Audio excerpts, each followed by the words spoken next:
Hello, Guys, welcome to the Neutral Zone podcast. I think I'm supposed to introduce start, but yeah, you can start. I'm not 100% sure. But we're gonna start with introductions. We've got Self King Angus from YouTube, Egghead Hockey, and Nordic 97. So let's start with Egghead. Why don't you go ahead and introduce yourself? Hi, I'm Egghead Hockey. I'm 12-year-old, 9-year-old sounding kid from YouTube who has an inconsistent upload schedule. Next person. I gonna follow that up. I'm King Angus, and I am a 14-year-old who sounds like an 8-year-old who also has an inconsistent uploading schedule on YouTube. So, yeah, on to Nordic. Hey guys, it's Nordic. I'm sure a lot of you guys know me. I'm a 13-year-old. I also do YouTube, and try to upload at least 2 times a day. So yeah, Alrighty, with that out of the way, we're going to move on to some big news that came out just a few the hours ago. 14th of July. There will be hockey exhibition games in July. July, starting on July 28th, where the three biggest rivalries, arguably, in hockey as exhibition games: Flyers and Penguins, the Leafs and Habs, and the Oilers and Flames. So I think we might as well just go ahead and give our thoughts on that as well as predictions. So let's start with Nordic. All right. Well, first off, one thing we forgot to mention is that our fans of teams we are. I'm a Flyers fan, so Pittsburgh and Philly, it's going to be tough. And I think that, well, maybe it's possible that the 9 players that got, like, have to be self quarantined and stuff, maybe they'll be back by July 28th. If not, that could cause an effect to it. So, I mean, like, I hope Philly's going to win, but realistically, I probably see Pittsburgh squeezing out the win, maybe like 3-2, 4-3. So, that's my prediction. Montreal versus Toronto. It's a tough rivalry. Toronto is a powerhouse with, well, has very good offense with meh defense and meh goaltending, and then Montreal is a pretty good team offensively. Not too bad defensively, and goaltending has been always good with Carey Price. I think that though Toronto does not have really good defense, I do think that Toronto will squeeze out the win. And then Edmonton versus Calgary. I would think these teams are very lethal against each other. We've seen that, but with Corona and stuff, maybe we won't have those fights. But that doesn't matter. Predictions is that Edmonton will probably win 5-3. All right, so you guys want to go on to the two others? Ted, you give your predictions for those three real quick. Or, Why don't we Go just ahead. do the first day? Just go around. So for the Pittsburgh versus the Penguins, the Pittsburgh versus Flyers one, I think that actually Pittsburgh will also squeeze out the win. And for the Toronto versus Habs game, I think Toronto will also squeeze out the win. But then the Calgary versus Oilers game is the exact same. I think they'll squeeze out the win. I feel like Nordic made some really good predictions. All right, Angus, your turn. Well, obviously I am a Montreal fan, and this year I am personally rooting for the Philadelphia Flyers to win the Stanley Cup. I say the Flyers win, biasly, the first game. I think they're a better team than the Penguins, but this is an exhibition game just to get some rust off. So maybe there'll be a little bit of fun there, but with the Battle of Pennsylvania, I don't think that either one of a player on either one of those teams has ever said it's fun. And that goes with the same as Habs and Leafs. Personally, with the fact that Kulak, Ouellet, and Josh Brook, defensemen, all supposedly could have coronavirus right now, down to defense, and those three blows, fact is Montreal might not have good enough offense and defense to get there, and Price isn't a very consistent goaltender most of the time. So, and with the Battle of Alberta, I think that the Oilers are going to win that one. And then we'll move on. Just quick, Nordic, is my mic cutting out for you too? All right, now let's move on to the July 29th games. So the first matchup we have is Florida, I guess you could say rivalry, in between the Panthers and the Lightning. And I think Lightning, hands down, are going to win it. They're just better. It's just that simple. The next matchup we have is Colorado versus Minnesota. I think Colorado will win this game. I think Minnesota's okay, but Colorado's just also hands down the better team. The next matchup, we've got Carolina versus the Capitals. And I think the Capitals are also going to take this one home. They've been pretty good in the playoffs in the past couple of years. Obviously, they get wrecked by the Penguins a lot, but they are, regardless, a very good team, and I think they'll take out the Carolina Hurricanes as they're just better. And the next matchup, we have St. Louis versus Chicago. And I think this one will be a bit more of a battle, but I think that the Blues will still take this one home. And the next one we have is the Islanders versus New York Rangers. And I think the New York Rangers are going to win this one. I think most teams are pretty evenly matched, but I feel like the Rangers will squeeze out the win. And, yeah. The next one we have, and the final one, is Vancouver versus Winnipeg.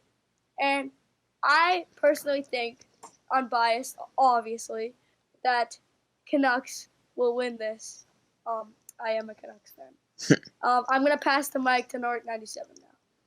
Alright, well, before I do this, notice that actually, well, this is kind of obvious, but notice that none of these teams are playing their opponent in the play-in rounds or first round, whatever. So yeah, anyways, yeah. July 29th. Yeah, that's the way it's supposed to be. Alright, so Wednesday, July 29th at 12 p.m. Eastern Time will be Florida versus Tampa, the battle of the Peach State. I think that's what it's called. Alligator? I don't know.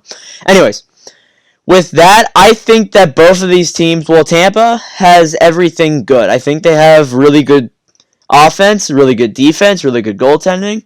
Florida, really good offense. Defense is goaltending is meh. But we don't know what these rosters are exactly going to be. Some of these players could be out of training camp or maybe get injured in training camp and not be able to play. So I do think that Tampa will be squeezing out the win though in this, because no disrespect to Florida, I like both of these teams, but Tampa is just a better team here. Anyways, after that, at 2:30 p.m. Eastern Time, we have the Colorado Avalanche and the Minnesota Wild. Both of these teams, Colorado is like Tampa, has very good offense and pretty good defense and goaltending. Minnesota, their team is kind of meh everywhere for me. So yeah, I do think Colorado will pull out the win, but Minnesota might put up a fight. Carolina versus Washington. These teams have a history with them facing off against each other in the 2019 playoffs, and that was kind of salty. I do think that even though Carolina is kind of one of the underdogs team, but I don't think their backup's legitimately back yet. You guys can correct me on that, but I know Mrazek's back. But yeah, I think that what? I'm pretty sure that Reimer is back. All right, so yeah, I do think that Washington will still pull out the win whether he's back or not. So yeah, there you go. And they might need David Ayers to beat the Capitals if the Canes have a chance. Hot take. All right, anyways, at 6:30 p.m. Eastern Time, you have St. Louis and Chicago. This rivalry goes pretty far back. Chicago is a powerhouse. They are last in their division, and one thing that some of us may not realize is that every single team in the Central Division made the playoffs. You can tell that if every single team from one division made a 2014 playoffs, that their division is lethal. Like this division is dangerous to play in. So I think that both of these teams are dangerous. Of course, St. Louis is trying to go back to back, but this is not legit playoffs. This is exhibition games just to blow off some rust. So, anyways, I do think that St. Louis will be pulling out the win, but this will be a really, really close one. So yeah. Anyways, at 8 p.m. Eastern time, you have the Islanders and the Rangers. That goes way far back as well, and of course, it's the Battle of New York, excluding Buffalo. Sorry, Buffalo fans. Yet I do think the Rangers will pull out the dub here. Yes, New York is a very solid team, but I think New York is just. I mean, the Rangers are just a better team. And lastly, at 10:30 p.m. Eastern Time, you have the Vancouver Canucks and the Winnipeg Jets. Both of these teams are very good teams, very up and coming. They have a lot of good prospects coming into their system. I do think Vancouver, like how Egghead Hockey said, will be pulling out the dub, but it will be pretty close. So yeah, I will pass the mic to King Angus. So you've got, again, you can tell there's a theme. Teams who are rivals are playing each other. Got the Battle of New York, Battle of Florida, but the one matchup that kind of stands out is the one that Nordic just said, as there's not really a rivalry between the Canucks and the Winnipeg Jets. But with that being said, I'm going in opposite orders, so I'm starting with that one. I think that Connor Hellebuck will help the Jets, and I think that there's an opportunity for them to go deep in the playoffs, and I think that blowing off some rust, these are two strong teams, but I do think that the Winnipeg Jets will win this one. Battle of New York, I think that one goes to Islanders. Then the St. Louis-Chicago game, I think that the Blues will probably start Binnington, and it will depend on if Binnington's good or not, which it kind of does depend on how he'll be playing. And I would say that the Hawks will take that one. Then Canes Caps, I would have the Canes winning that one.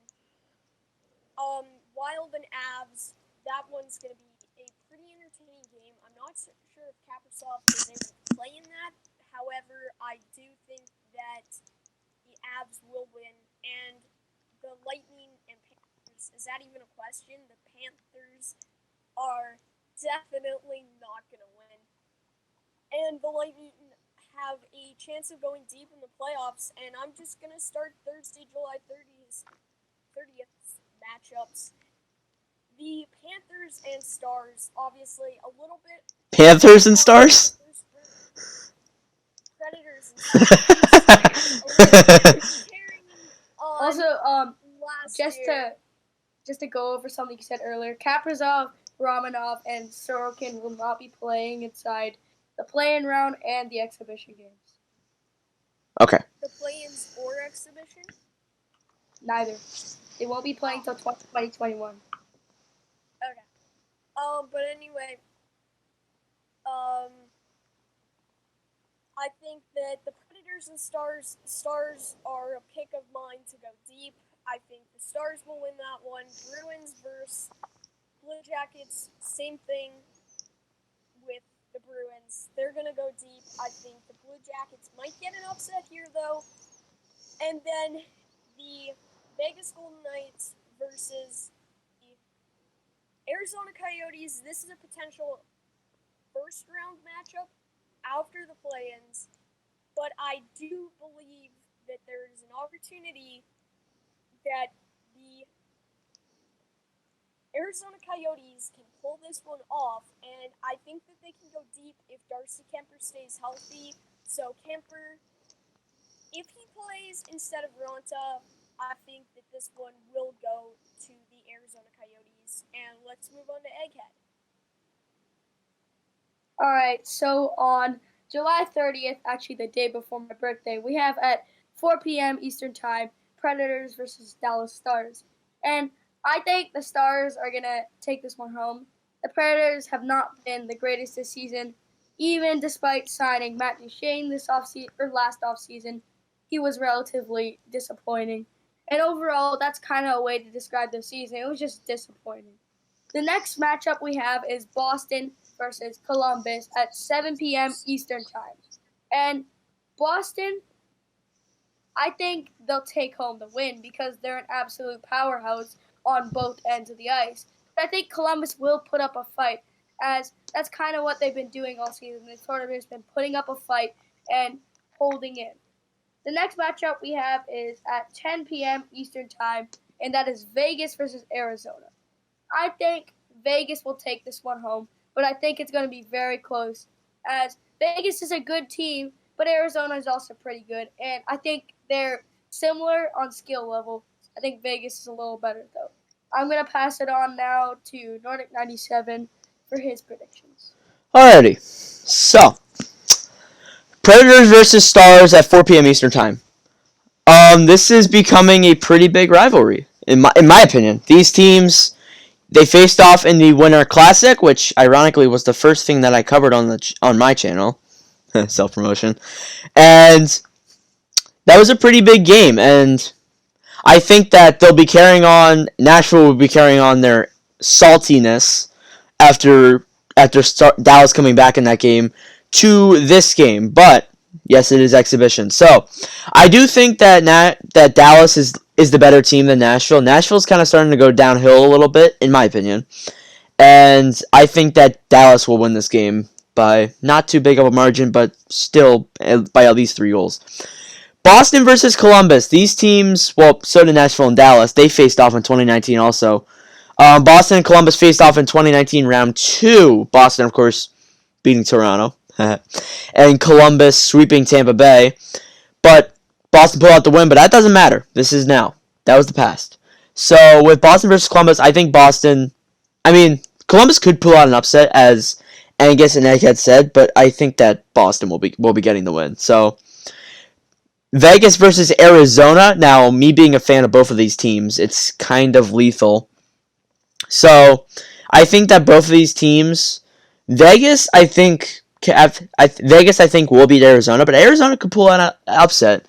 And Arizona, which is one of the reasons why, if they lose first in the play-in round, we'll be talking about this at some point, but if they lose first in the play-in round, I think Lafreniere would really help this team. They need a lot of good goal scoring, but they don't have Lafreniere yet. So with that, I think that Vegas will likely get the win.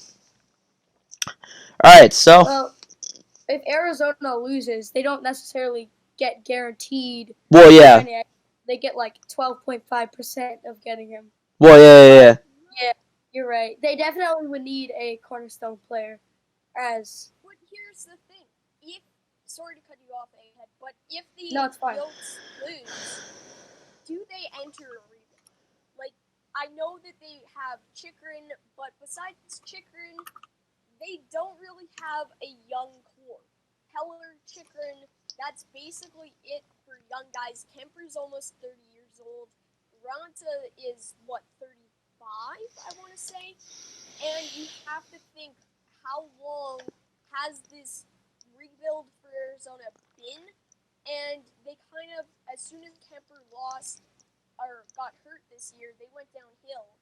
And you think about it, I'd have to say that they have to start building more towards the future. They have Soderstrom and not a very great prospect pool, so it could be hard to see Arizona being in the same spot next year. They could be in the bottom 10, in my opinion, come next season. What do you guys think? Yeah, they've been very mediocre, no offense, Arizona fans, throughout many years. They've been in and out of contention to playoffs. They've been a lottery team, then they've been maybe we're getting into the playoffs, and then they become a lottery team. And then they trade away their pick, and luckily this year they finally, squeeze into the playoffs. I feel like they're so-called elite players like Bergerman, Phil Kessel, and sad-faced Taylor Hall. They're getting old, and those aren't even their core players. Clayton Keller, I feel like he's good, but they're wasting him away. They need to go into a rebuild. I think you could hang on to someone like Clayton Keller, but people like Phil Kessel, Taylor Hall, and Oliver Ekman-Larsson, they're not going to help anymore. They're going to only get worse eventually. And even people like Kemper and Ranta, they're getting into their 30s, and basically Arizona is kind of losing its window already. So I could see them definitely go into a rebuild in the next 3 years. I'd say maybe even as soon as next year, because they really just have been mediocre for years and years and years, and their guys are just aging over. Of course, I just want to say I forgot they do have Barrett Hayton, so he's their top prospect right now, and he's probably the future of the Yotes. Yeah, but even then, he's not really like a big elite talent. He's like gonna be a top liner, but he's sort of like, I guess it's kind of a bad comparison, Pod Colson, where we know he could be maybe borderline elite, like Anthony Mantha is right now. He's borderline elite.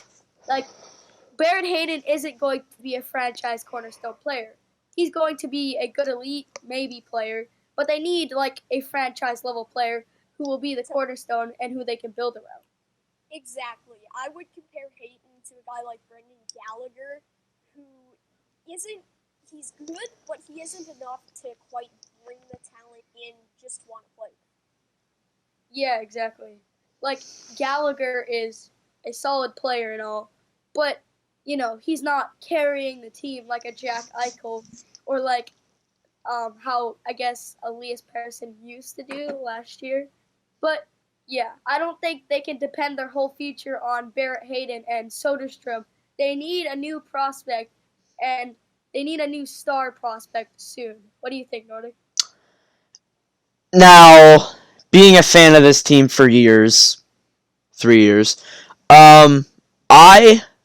yes, a lot of our players are getting old, but with this draft going on, I'm not too sure about our first round picks, how many we have, but if we get Lafreniere, I think that will really help out this team, like I said before.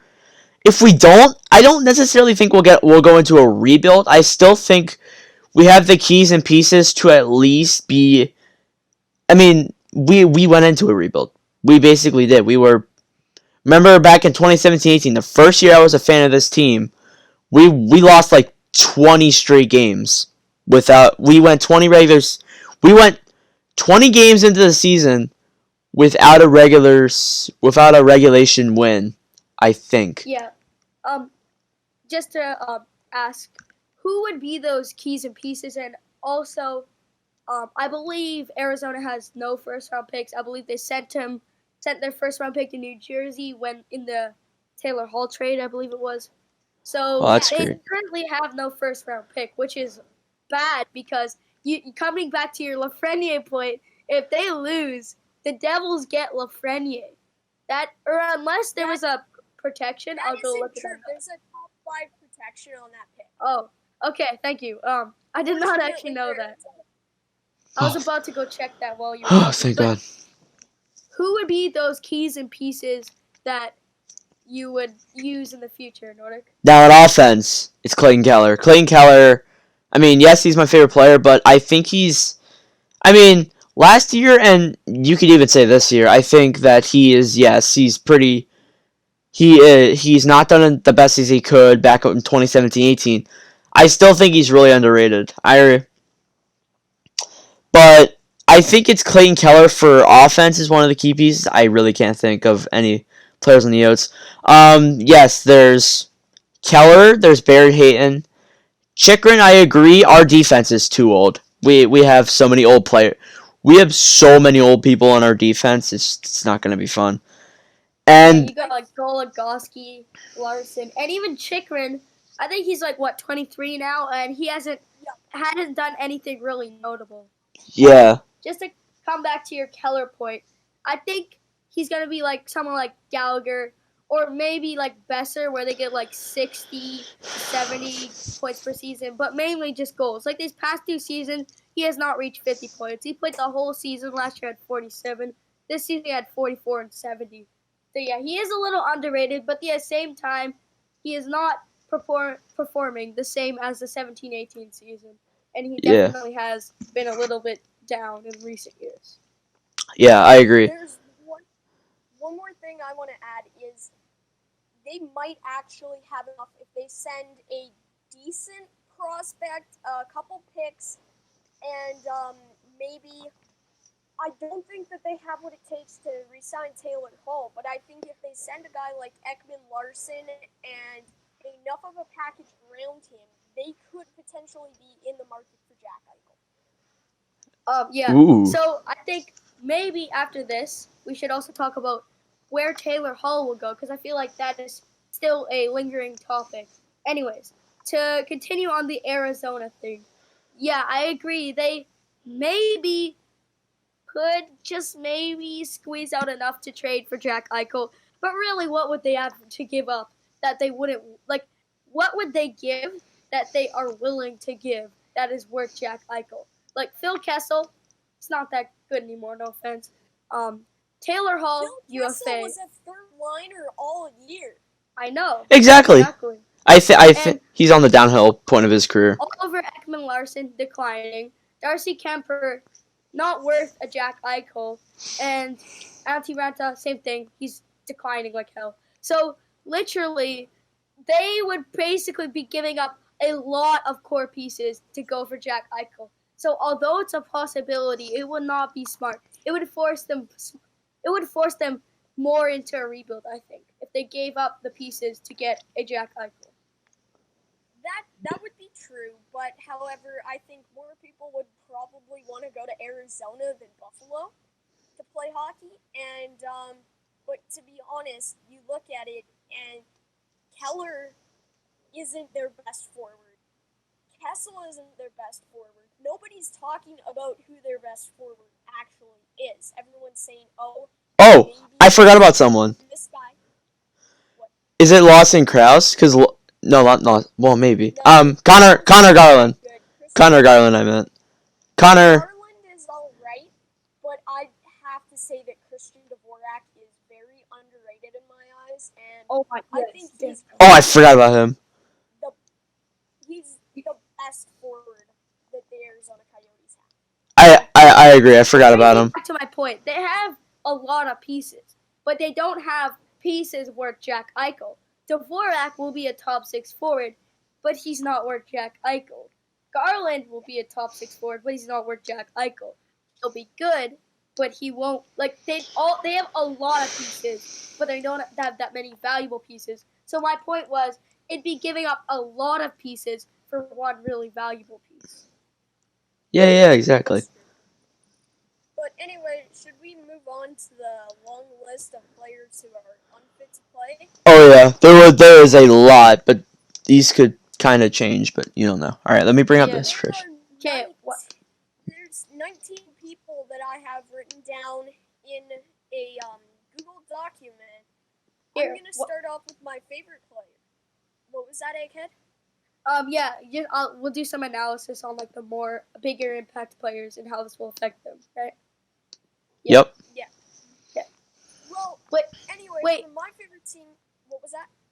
It isn't if they're deemed unfit to play. Doesn't that mean just any type of injury?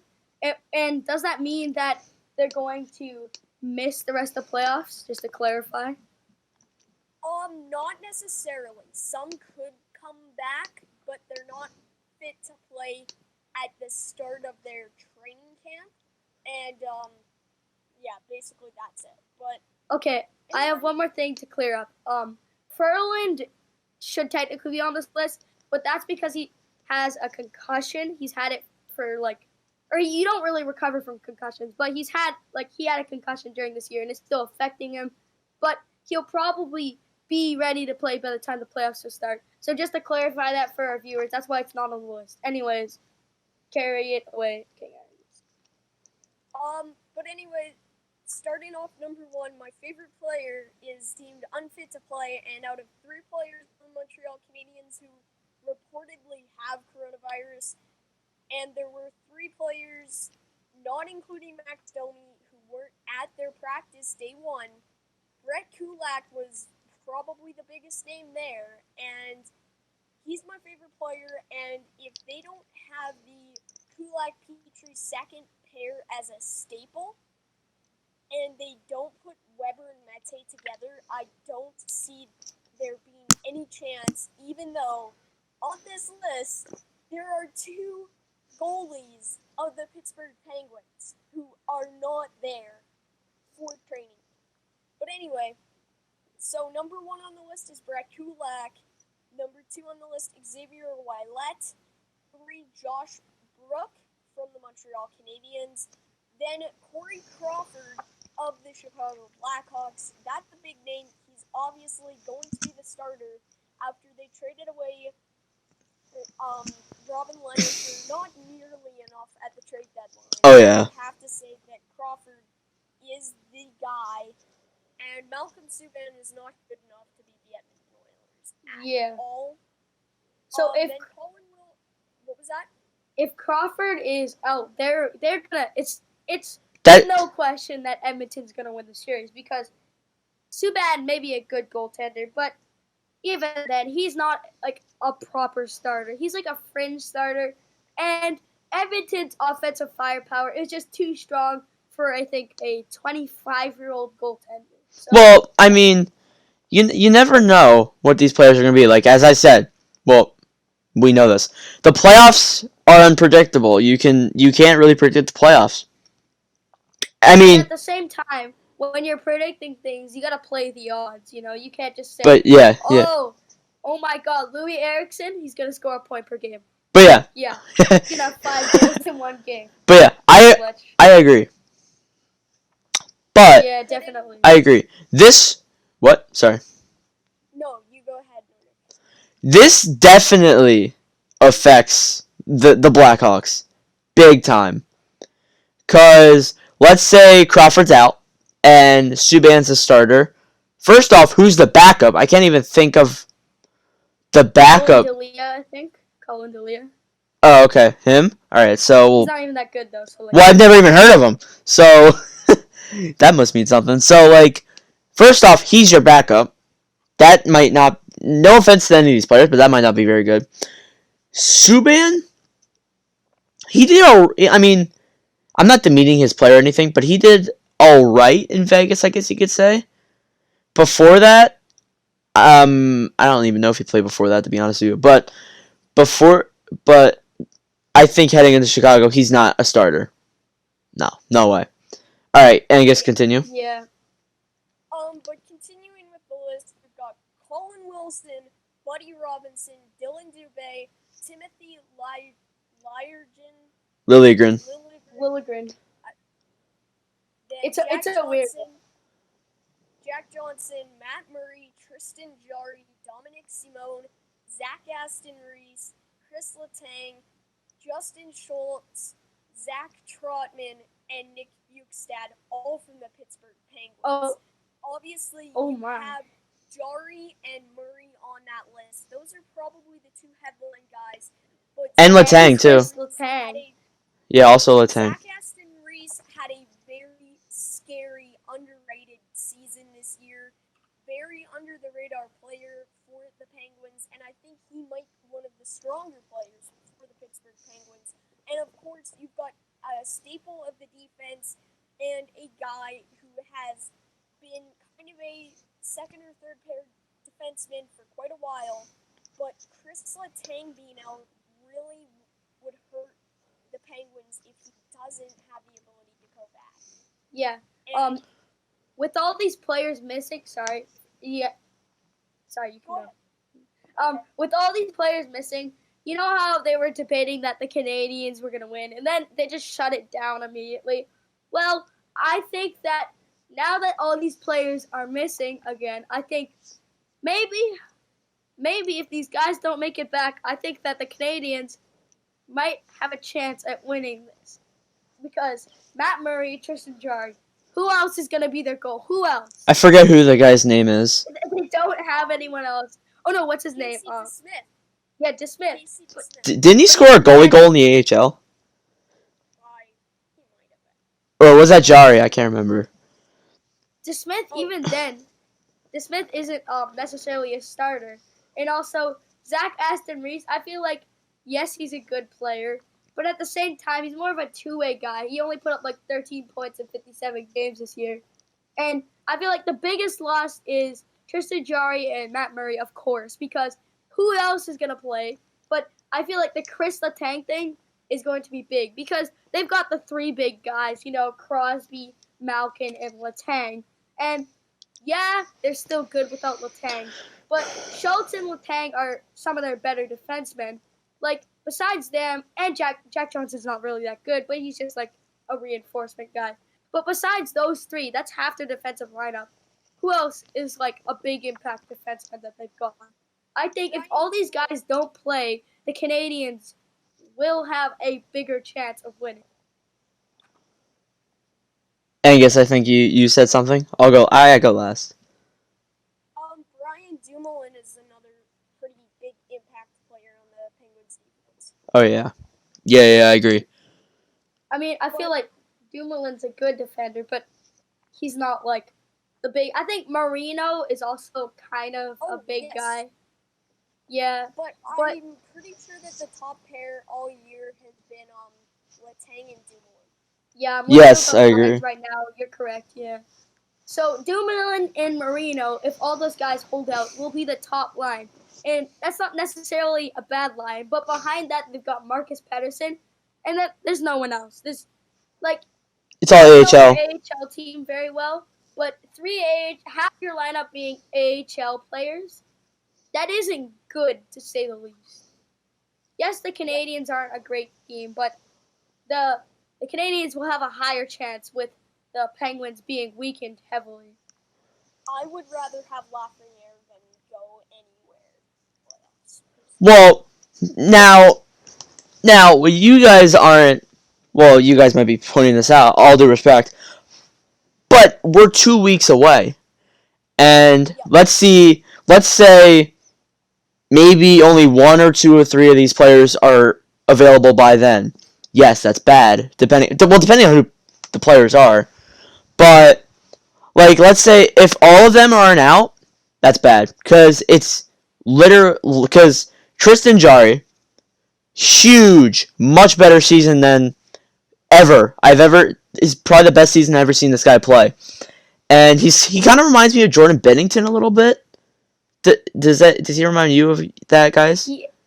Yeah, kind of. He's a little up and down, though. So, Bennington, we've seen at the beginning 2 seasons of this guy, and Bennington's last year's season was just on a whole new level. And this season, it's just like, wait, I thought you were good. This year, he's like, what is his skills? He's not even. He was good and all, but he wasn't the same player.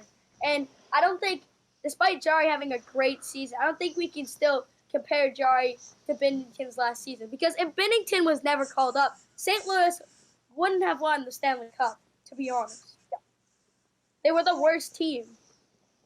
I don't really think that Bennington reminds me of Jarry because Bennington kind of came out of nowhere. And, all those years in the AHL and stuff, I've been following Tristan Jarry since the Edmonton Oil Kings won the Memorial Cup. Stanley. And he led the Kings that year. So, to be fair, I've always had him on my radar. He was my favorite Oil Kings player, and being from Edmonton, as I am, I followed them, and that was the year that kind of got me into junior hockey.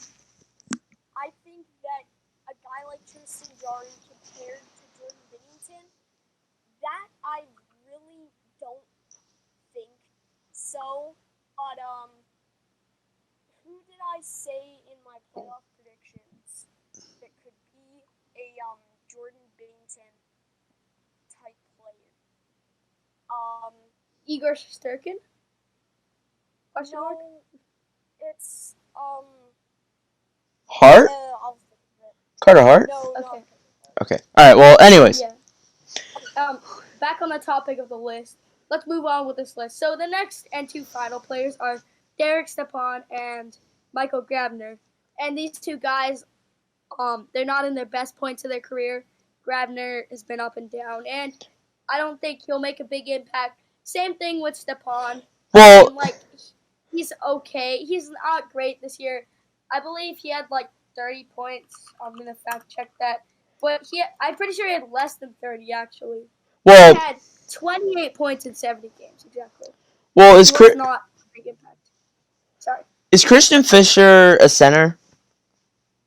I'm not sure. I don't think he. I think he plays both, center or left wing. I'm not sure, but I think that apart from him, well, actually no, since Taylor Hall, but Derek Stepan's probably this team's second best center, in my opinion. Fisher primaries as a winger, I believe. Okay, so yeah, I think Stepan is probably their second best center. But anyways, I think ironically, I think they were in the same trade too, to Arizona, which is kind of ironic. But anyways, Really? I think they were. They both came from the Rangers. Fisher was drafted by Arizona. No, I meant Grabner and Stepan. Oh yeah, I think so. But yeah, anyways, enough for that topic. With that, I think it does hurt the team a little bit, but it's not too big of a hit to the team. So yeah. Anyways, Angus, do you have thoughts on that? I don't really think that those guys are the two kind of guys that would make an impact on a team with as least amount of depth as we've already talked about as the Arizona Coyotes.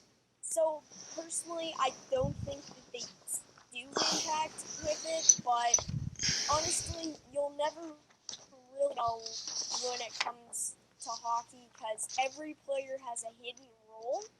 So it's hard to say. Mm-hmm. Okay. All right. So let's move on to the next topic. Are Edmonton and Toronto the right hub city picks? You missed one.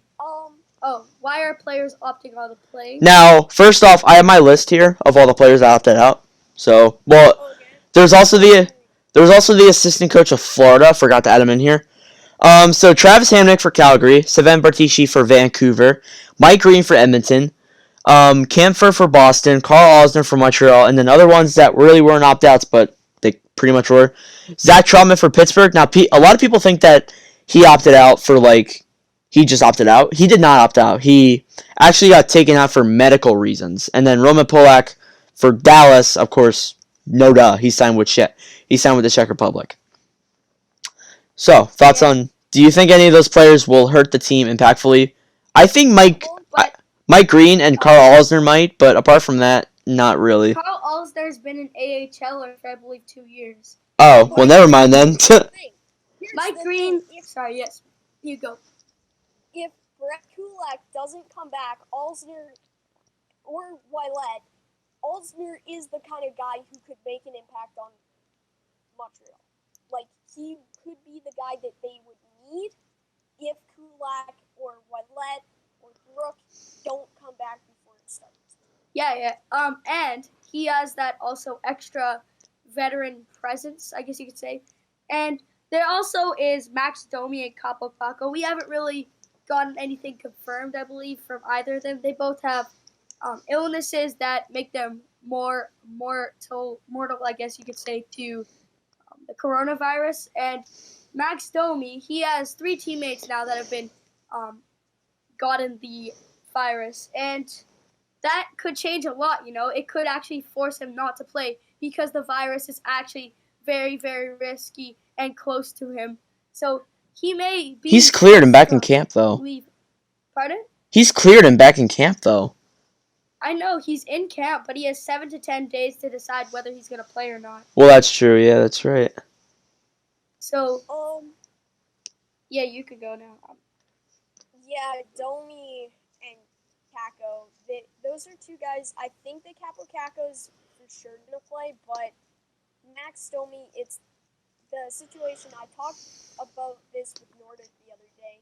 It's a situation, does he say, okay, this is my first ever playoff experience, I'm going to do it and risk having the possibility of catching it, and if he does catch it, he might never step on the NHL ice again. He may never walk again. He'll be dead. That's true. That could happen, but yeah. Yeah, that's why I'm saying he should hold out, because it's not worth the risk to risk your player's life in a playoff where your team may not even go far. Yeah. Or does he just say, okay, I'm not going to risk it, and he's got, 10 more seasons theoretically in the NHL? Yeah. Enjoy those, and don't Yeah, go he's like for one. He's only 23, I think. turning 24. Yeah, exactly. Or actually, no, he's 24, turning 25, I believe. I personally think that he will take the risk. I think he'll take the risk. Yeah, he is But a competitive guy. yes, In my with video, I argued both ways. I said that the risk is really high, but at the same time, Domi is a competitive player. He has no playoff experience, and if he's gonna wanna, take the Canadiens far, he might need that playoff experience. But at the same time, the risk is very hard. So at the end of the day, it's a very tough decision, and people voting either way, they all have their reasons. And I think at the end of the day, it's up to Max Domi. And I think just based off his personality, he'll go for it. He's just that kind of player. now one thing that you have to take into consideration. Yes, he does have diabetes. I think it's type 1. Is it type 1, correct? Yes, type 1. Okay, type 1. Yeah. Yeah. So, and with that, like, yes, you could take the safety route and maybe go out, but this could be your only chance to go for the cup. Like, I don't know. I mean, that. I mean, yeah, it's unrealistic, but like, let's say his team misses the playoffs every year, or he gets sick, or something bad happens to him.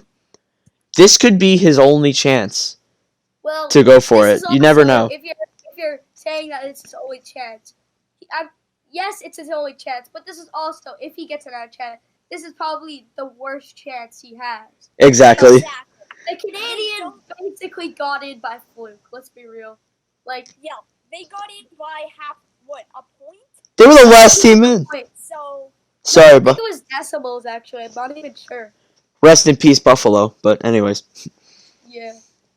All right. But anyway, let's move on to whether or not Toronto and Edmonton are the right hub city picks. I'm gonna start by someone from Edmonton, and I'm gonna say no. Honestly, Yeah. I think that there could have been better places, a lot better places.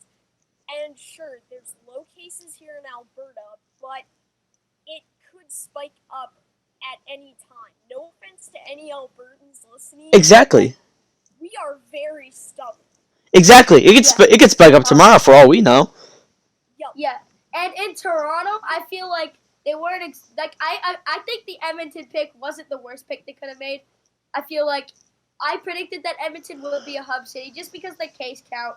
And yes, you said that. I don't actually know if this is true or not. Albertans are stubborn, but if you have a low case count, then it's pretty obvious that you're the smart decision to go with, because the lower the case count, because we've all been in this pandemic the same amount of time. So if they have a lower case count, then that means they're probably doing something better.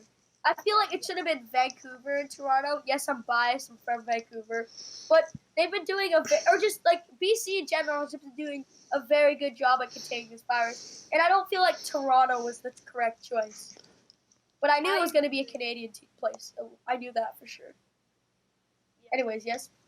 I always thought that Vegas was going to get it, but when Same. their cases spiked, because of their hotels around the arena, it would be easy. They could easily have. There's about 12 hotels right around the arena. There could easily be a hotel per team. Exactly. Yeah. But the fact that their cases spiked so vastly dramatic. That goes to show that this could happen to any city.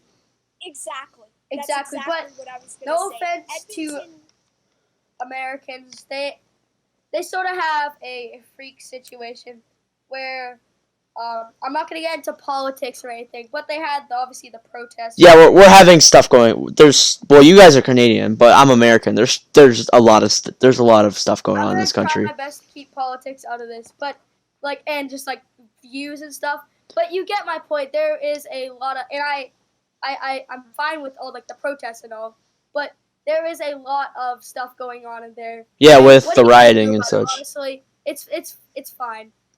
I knew it was going to be a Canadian city. I felt like just Canada in general, as like a government, has been doing a better job of containing this virus. Oh yeah, I Nordic. yeah. No, it's fine. I think why are you mad at me? You should be mad at the American, you're American.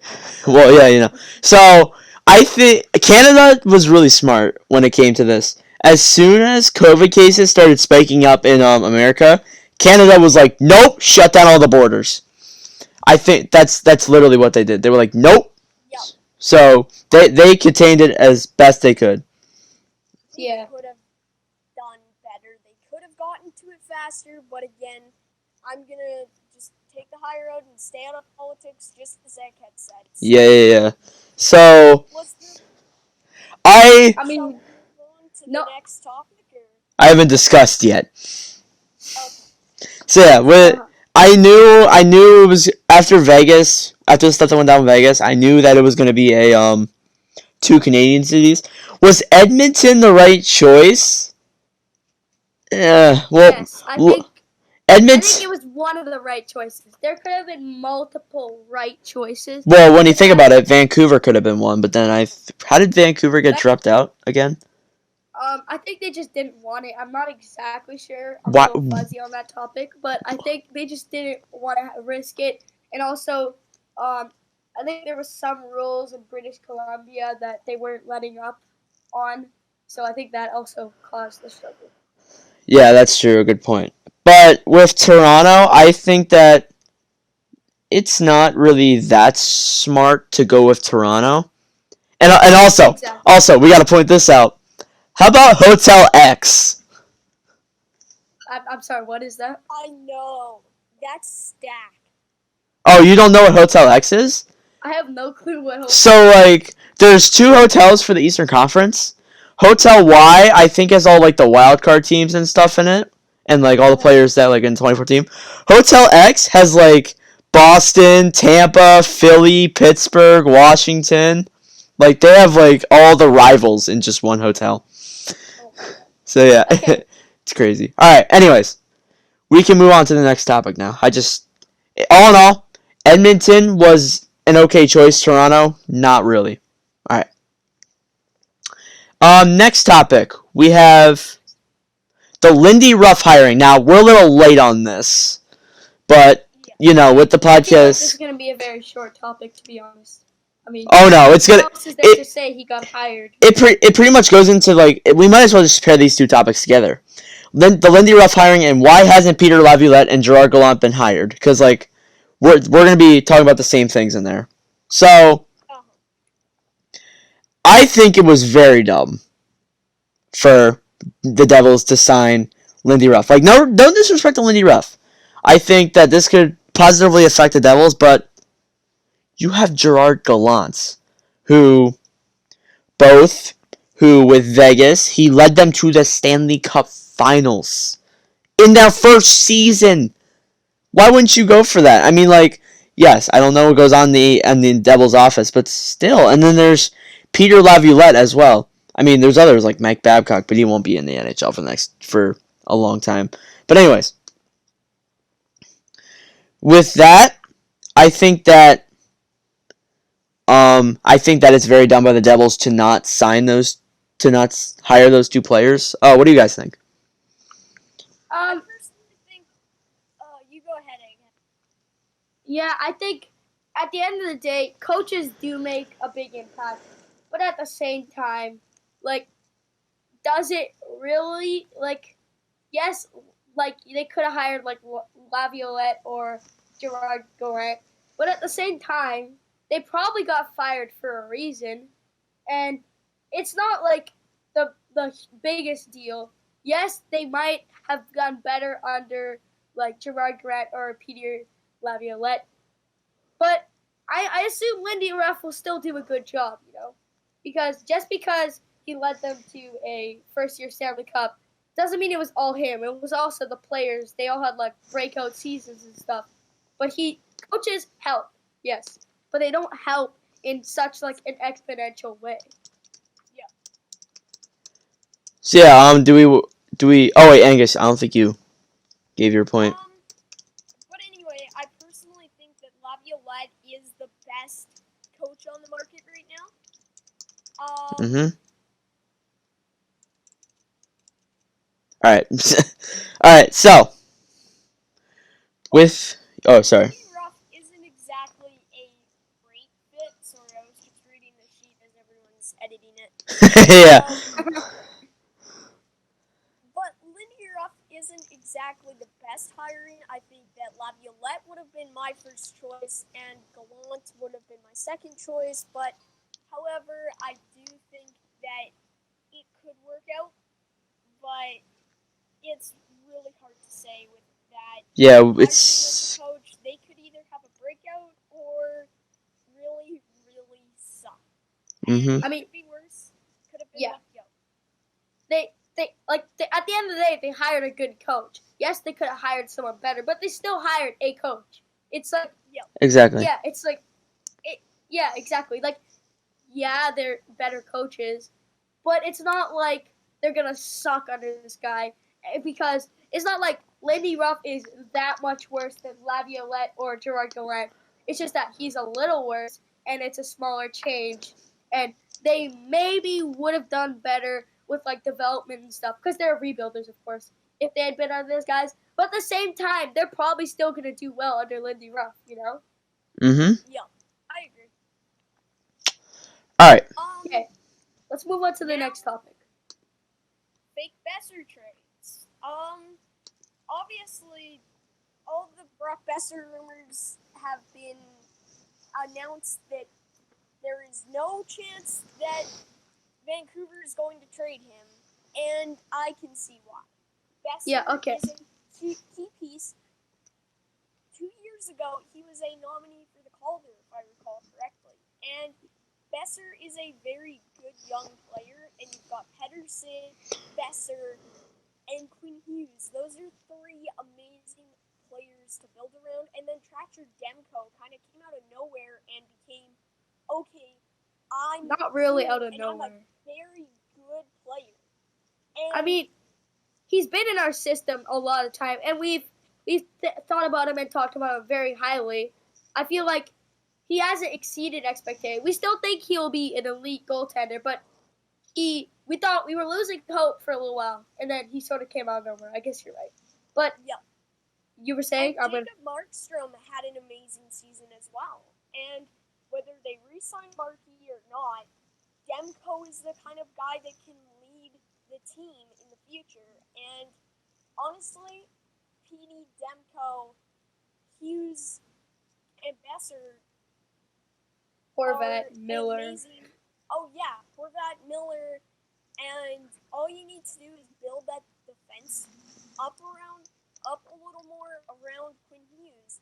I mean, just today they just signed Jack Rathbone, top Harvard defenseman. They've got Jet Wu, they've got Oli Levy. So yeah, you're right. They do need to build their defensemen up, but at the same time, they already have some very good defensemen. And like I said this morning in my video, I think that Rathbone may be ready to play in the NHL next year, like as a sixth defenseman. Anyways, you were saying. But yeah, I think that personally they can build that defense around. Edler's getting old. They have Jordy Ben, Tyler Myers, and Brandon Tanev. I think it's Brandon. I think Chris Tanev. But anyway, that's a pretty good team, and I kind of was caught off guard when Besser rumors started floating around. I don't see how they would ever trade Besser. Yeah, I was like, no way. Yeah. The Besser trades. Also, I heard this that Petey, it said that he would be very mad if Besser got traded. And he's kind of like LeBron in some cases where it's like, all right, I want this guy out and I want this guy in because he's such an important player, you know? And also, yes, Jim Benning went out and said that he doesn't want to trade him. And I believe that he's telling the truth, but it could be like the PK Subban thing where he's like, nope, I'm not going to trade him, not in a million years. 1 week later, Brock Besser has been traded for a second round, like a pile of garbage. Anyways, also, I think that he's not lying. There's still a possibility. But the fact that Travis Green went out and said that, and Brock Besser, I feel like, yeah, he might lie to Brock Besser, but I don't think he would lie to his own coach because that's just dumb. It's just straight up dumb. Because, if you get disagreements within a coach that's going to be there for years, it's going to be a problem. So I think Benning is not lying. There's a possibility, but I'm pretty sure he's not lying. And trading Besser wouldn't help. I don't get why you just don't just get let go of like someone like Tanev or Toffoli, and maybe just maybe get rid of Markstrom. I don't like the idea of that, but if they really need cap space, then they can do that. Now, with the Besser stuff. So first off, we're going to go back to a fateful time in 2017. Montreal Canadiens player at the time, PK Subban. Mark Bergevin, he said that he would not trade PK. I think he said he would not trade PK Subban. Yet, days later, he traded him. So that might play a role here, but you never know. It's a different GM, different team. You don't know that. I personally don't think they'll trade Besser away. I think Besser has a really good fit in Vancouver, and B, I think that coming into these playoffs, I think he could really help out this team. Yeah, and the organization, all the fans, including me, like I'm a pretty big Canucks fan, I'd say that all the fans love him. Like, he's a good kid. He's a great player. And like Benning said, it's hard to find wingers who are just natural goal scorers. And also, at your point of he might light it up in the playoffs, apparently he's been already looking better than he has in a little while in the training camp. And he's like getting hits off. He's shooting more. And he's getting, I think he's using his big size. I believe he's like 209 pounds or something. So I like to see him go back to his usual shooting style. Yes, he's been a good or better playmaker, but he is a good playmaker regardless. I feel like he's not shooting enough, and I feel like he doesn't utilize his body. So it's great to hear that he's finally utilizing his body in this trading camp. And I think those trade rumors may have been a ploy to spark Besser, because Coach Travis Green has done things like scratch him to light a spark inside him, because he's kind of one of those players where it's like, if you feel like you're comfortable, you don't play as well. And then if you get like contended with, like even Toffoli, they might have acquired him. You never know, to light up, like give some competition to Besser and light a spark inside him. So I think he will probably be better inside of the playoffs, and hopefully he can light it up and help carry the Canucks past Minnesota. Yep, I agree. All right. Now, moving on to the next topic. We did have it's kind of like, it was a big topic in this one, the Arizona Coyotes discussion of, like, best forwards and all that stuff. Core parts and all that good stuff. We'll just add this in here. Where does Taylor Hall sign? Do you guys have any... Yeah, I think I mentioned this earlier, and I'm like, maybe we should do that. And now we're actually doing it. So, where does Taylor Hall sign? That's it's still relevant, okay? It's still a lingering question. And I think I'm just going to name one team, and I think it will be Detroit, maybe, just because they're cap space. Maybe. Ottawa? I don't know. Potentially. I don't know if they'll go for an older player in Taylor Hall. It's a possibility just based on the cap situation. I don't know about Ottawa. It seems like they have cap space, but at the same time, they already have their star players, and they're probably going to have to re-sign them in a few years. I don't know what Shabbat and Kachuk's contracts are, but Shabbat, yeah, I think expires maybe, but Kachuk, I don't think so.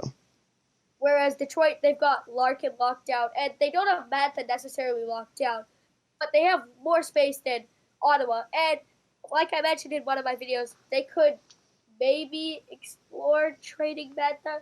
It hasn't been a widely talked about thing. It just makes sense for them to do that.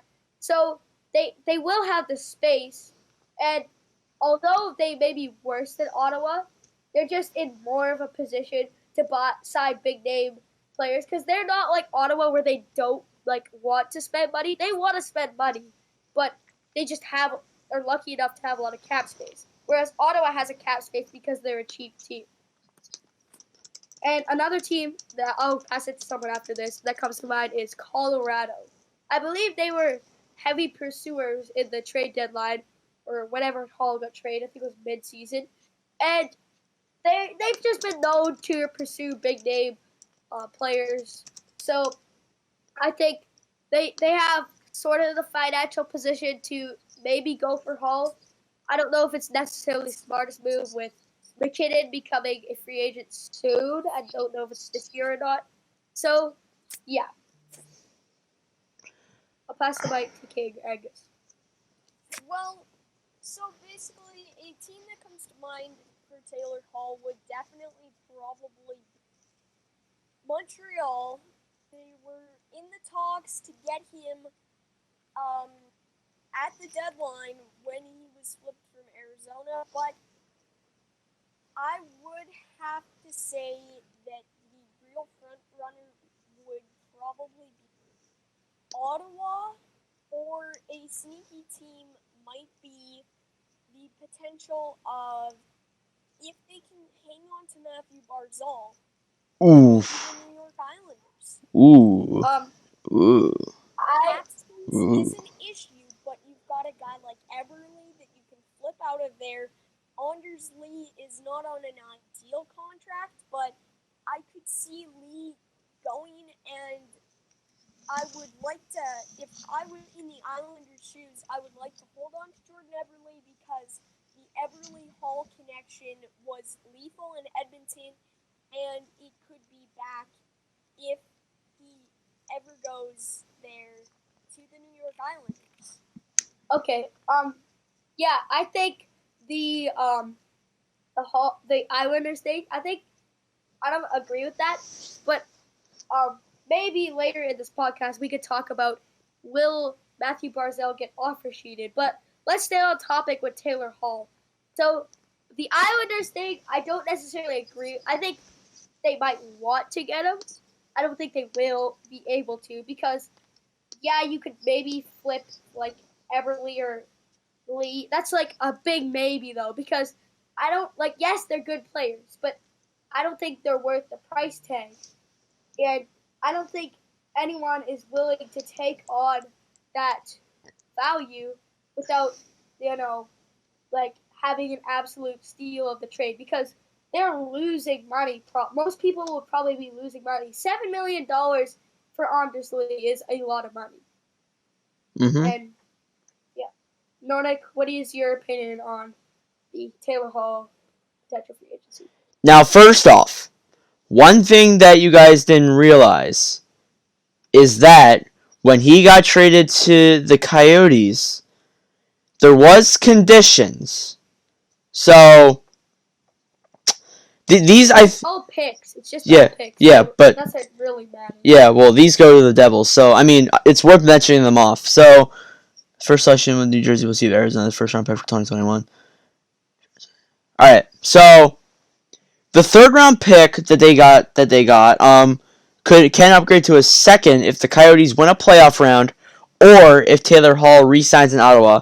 The pick upgrades to a first if Hall re-signs and the Coyotes win a playing round. So you never know what could happen. But anyways, that doesn't matter. I think that Taylor Hall will likely re-sign with Arizona. I think Arizona or even Taylor Hall might give the team another chance.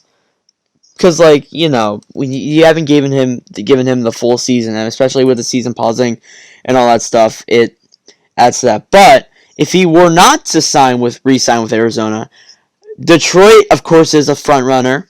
Montreal, front runner also.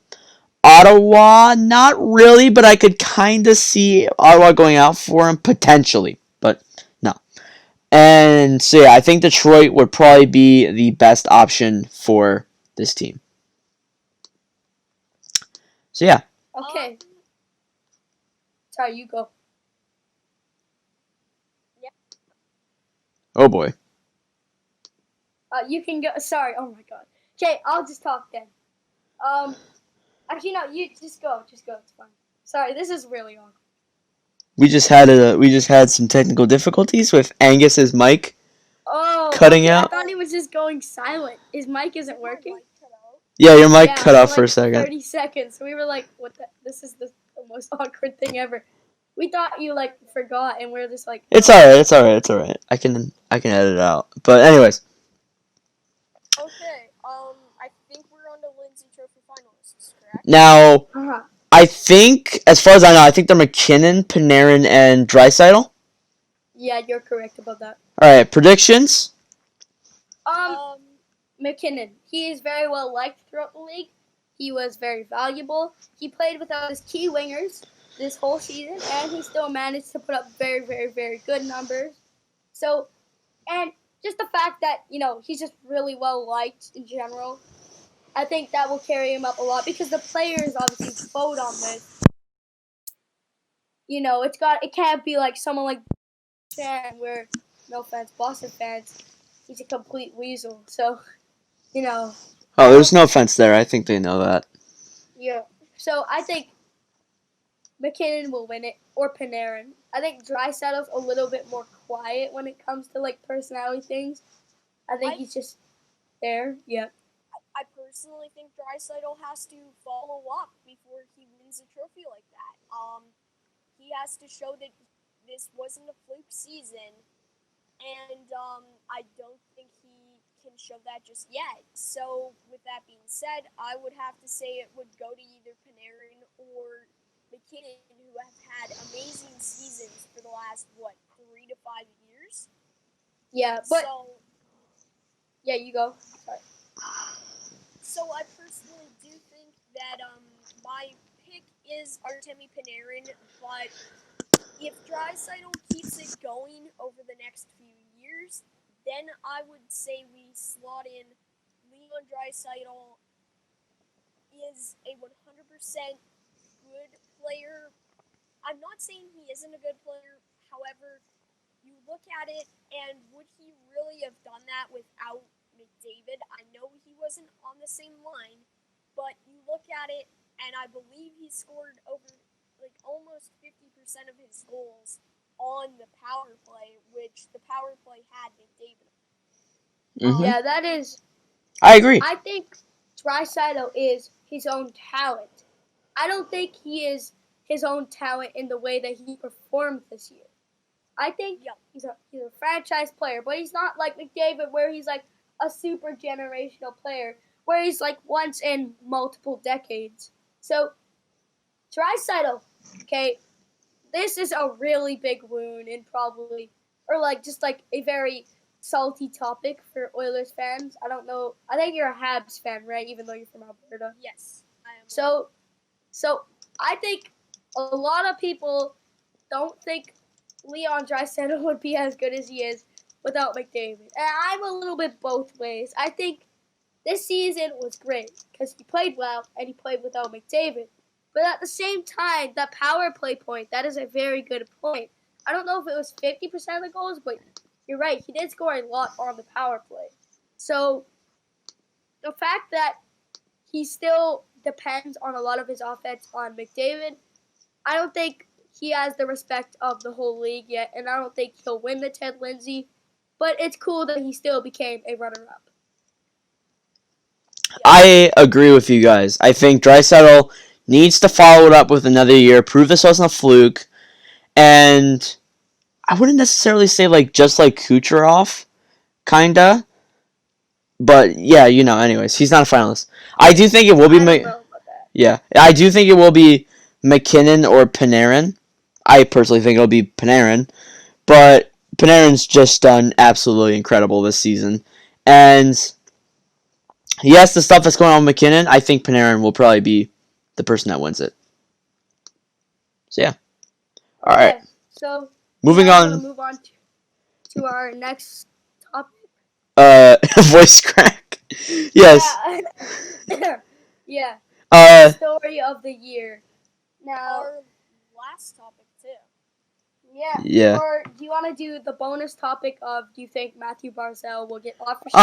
Or save that for the next episode? We'll probably save that for the next episode. Let's just keep this. Let's save that for the. We don't want to. Okay, so If you you're know. still listening right now, tune in next episode to hear if Matthew Barzal will get offer sheeted or not, because there have been some talks about him maybe getting offer sheeted by a team like the Canadiens. And although that's not a big rumor, it still is somewhat of a rumor. It's not confirmed by the GM or anything, but it's still cool. So, best story of the year. Why don't you take it away, King Angus?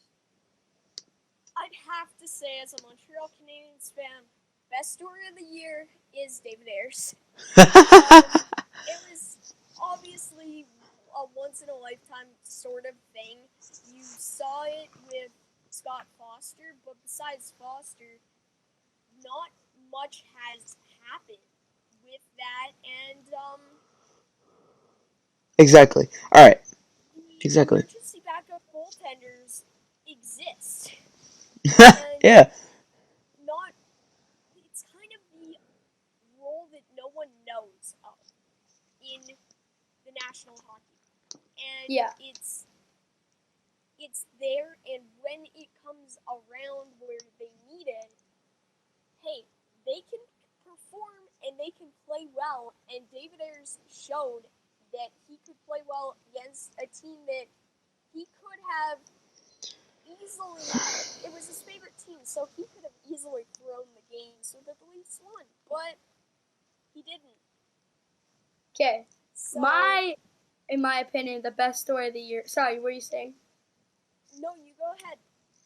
Okay, my best story of the year is, I know that you guys both like Philadelphia, and I think that the Oscar Lindblom story was the best story of the year. Yep. I feel like cancer is obviously a very bad I will thing, totally get into that. and I just feel like the fact that he overcame cancer, and the fact that he seems like he's still very positive about things. I don't know. It's not every year when a player gets diagnosed with cancer, and especially a player as young as Lindblom. So the fact that he persisted through, stayed positive, and finally finished his cancer treatments, I think that is very cool, and I think, in my opinion, that is one of, if not the most, or the coolest / best story of the year. What do you think, Nordic? Now I'll give you my top 5 because it's really really neck and neck with all these. I think there was a lot of really good moments this season. Number 5 is the two. Well, number 5 not really. Number 5 is the two Svechnikov goals, lacrosse goals. Number 4 would have to be the Pecorine goalie goal. Oh my god, that was amazing. I remember this was back in I think it was late January, early February, where at least I wasn't really too much into watching more hockey games than usual. I remember waking up, I was just checking through the stats, watching the highlights in the morning while eating breakfast before school, and I saw Pecorine scored a goalie goal. I almost I don't know how to call it. I almost spit out my orange juice. I was like, wait, what? Yeah, when I saw it on Instagram, I was like, all right, I got to send this to all my hockey friends. This is insane, because the last time we saw this was Mike Smith or something. Yeah, it was 2012. And it's very rare. Goalie goals, they're just so cool. I don't know why. They're just one of those things that's so rare, and it just makes it weirdly cool. Oh, wow, the goalie put his stick down, shot it into the net. But, it's not like that. For hockey fans, it's bro, he scored a goalie goal. Not oh, he got the puck from an icing and shot it down and accidentally scored, Exactly. It's just a weirdly cool thing. And also, Angus, you might be pointing out this point, but also, how a lot of these goals go, in fact, the first ever goalie goal that happened back in 1980, with Billy Smith being the first one to score one, it happened off of a not really a good pass. It was a delayed penalty, I think was it by the Islanders? Or was it, I think it was the Islanders. And I think they lost the puck and it went into their empty, yeah, it was. And it went into their empty net, which was deemed and Billy Smith was the last person to touch it, which was deemed his goal. So yeah, that's usually how a lot of them go.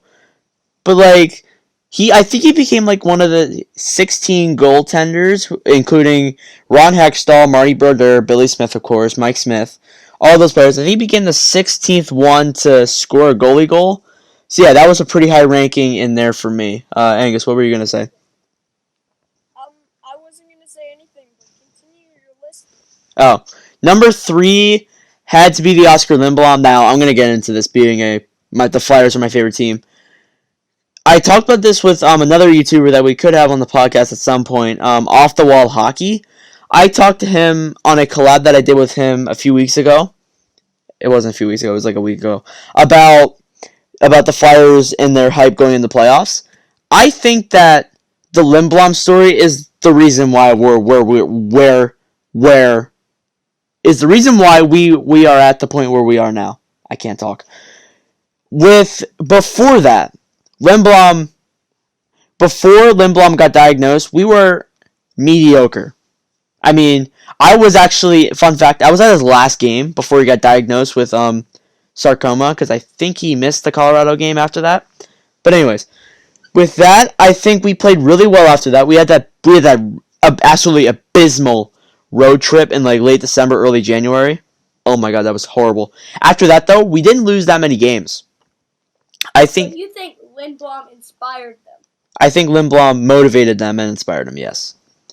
Oh, yeah. Number 2 has to be the David Ayers. That was really funny. I remember it was actually my mom texting me, ironically. She's like, "Yo, there's an emergency goaltender." I'm like, "Wait, what? I've only seen this once." So, it's pretty rare to see that. And I remember I was on call with Nordic and one of our other friends that night.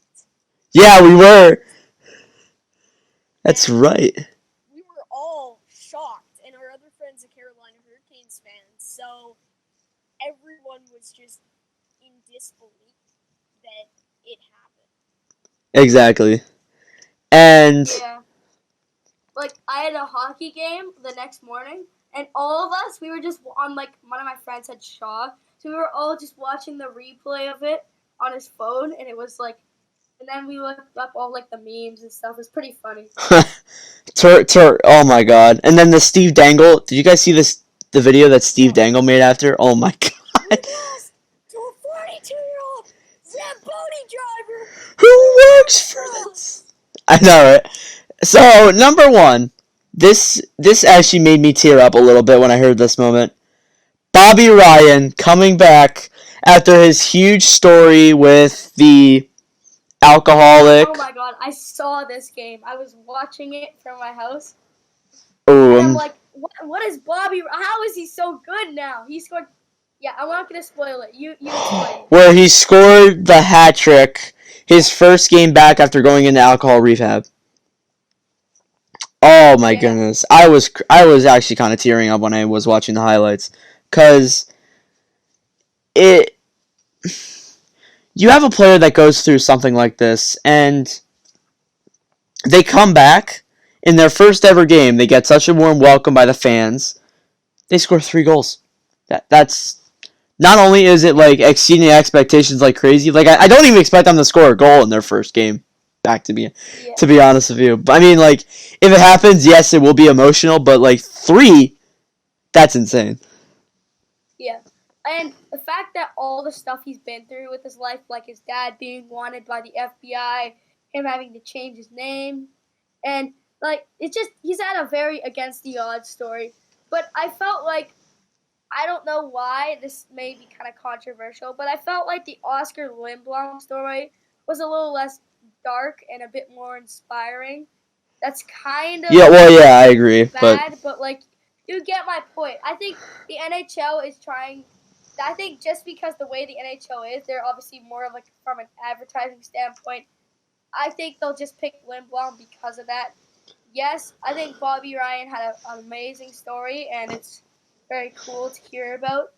But just Lindblom's story, nothing. He did nothing. Like, I'm not saying Bobby Ryan did anything wrong, but nothing wrong happened to him. And then he was just like a regular. Nothing was going on with him, and then bam, he gets struck out of nowhere. Whereas Bobby Ryan, obviously, he had an alcohol problem, which is not as you get my point. You know, it's just a Mhm. different view. It's a different perspective, like, and like emotional thing, I guess you could say. Anyways, yeah. Yep, I totally agree. All right. Yeah. Okay. So So that brings that us. concludes our final topic. Sorry for interrupting you. That Do you guys concludes. want to talk about anything else, or do you want to wrap this up and say our goodbyes and plug your YouTube channels? I like the plug our YouTube channels. Yeah, let's do that, shall we? All right. So, we'll go first with like least to most subscribers, I guess. So I mean, So subscribe to King Angus on YouTube. He makes, I believe, twice a week content. Am I correct about that? No. it's once a week, I think. Once a week. But his videos are like they're Underrated. very good. They're underrated. No, but they're not like me or Nordics where it's like analysis and like or like a really relevant like news. No He offense, makes Angus.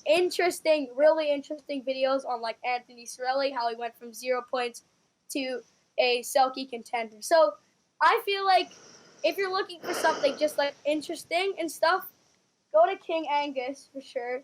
I mean, there's a reason he's got 400 subscribers. Let's be real. There's a reason why he's beating me by 40 and Nordic by more than 100. So, you know, definitely check him out. He also does he does montages sometimes too. Sometimes, Yeah. Okay, next we got is Nordic 97. He makes uploads way too frequently. He uploads like twice a day. Cause I got nothing else to do. Yeah, same. And then he makes news and analysis, and he breaks down things that are happening immediately. So if you're really into like trending topics and stuff, definitely go check out Nordic. He's got like around 250 subs. Yeah, I mean like this isn't something to like toot my boat with, but I was. It's not like one of the most things I'm happy about, but like I was the first person to report the Colby Cave death. I mean, like that's not too much to like toot my horn about, but I was the first one. So, and also, I was also the first one when Las Vegas was almost confirmed to be a hub city. So that's a much better one. So he's kind of like a video type insider, and that brings us to me. I'm sort of similar to Nordic. I do commentary just like him, but I do commentary over gameplay, and I also do relevant big stories and analysis and breakdowns. Every other day I upload like 10-minute videos, and otherwise I upload these short little videos. And I primarily talk about the Canucks, but I try to talk about the whole league. So, yeah, subscribe to Egghead Hockey, Nordic 97, and King Angus. Thank you all for watching.